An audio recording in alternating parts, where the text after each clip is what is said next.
जीना छोड़ने से बेहतर है जीना छोड़ दे।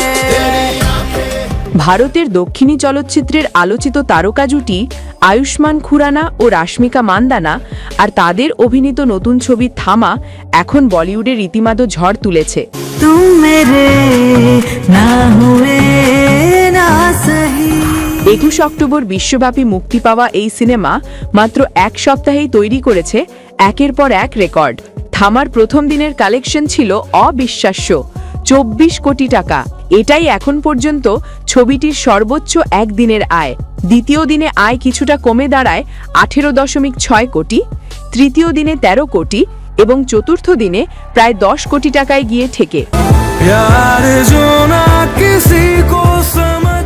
তবে পঞ্চম দিন থেকে আবারও গতি ফিরে পায় থামা। ভারতীয় বক্স অফিসে মাত্র এক সপ্তাহে ছবিটি সংগ্রহ করেছে প্রায় 95.55 কোটি টাকা। দেশের পাশাপাশি আন্তর্জাতিক বাজারেও দারুণ সাড়া ফেলেছে থামা। বিশ্বব্যাপী ছবিটির আয় ইতিমধ্যেই 40 কোটির গণ্ডি পেরিয়েছে এবং খুব শিগগিরই 150 কোটির ক্লাবে ঢোকার পথে রয়েছে সিনেমাটি।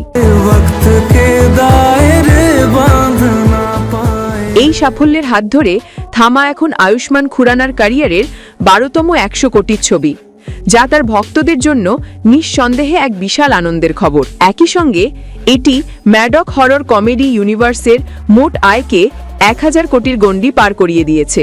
থামা তার আগে মুক্তি পাওয়া মুঞ্জিয়ার মোট আয়কে ইতিমধ্যেই ছাড়িয়ে গেছে। তবে এখনও শ্রদ্ধা কাপুর ও রাজকুমার রাও অভিনীত ব্লকবাস্টার স্ত্রীর 180 কোটির রেকর্ড ছোঁয়া বাকি। থামার এই দুর্দান্ত সাফল্য প্রমাণ করে দর্শকরা এখনো ভালো গল্প আর বিনোদনের জন্য হলমুখী হতে প্রস্তুত।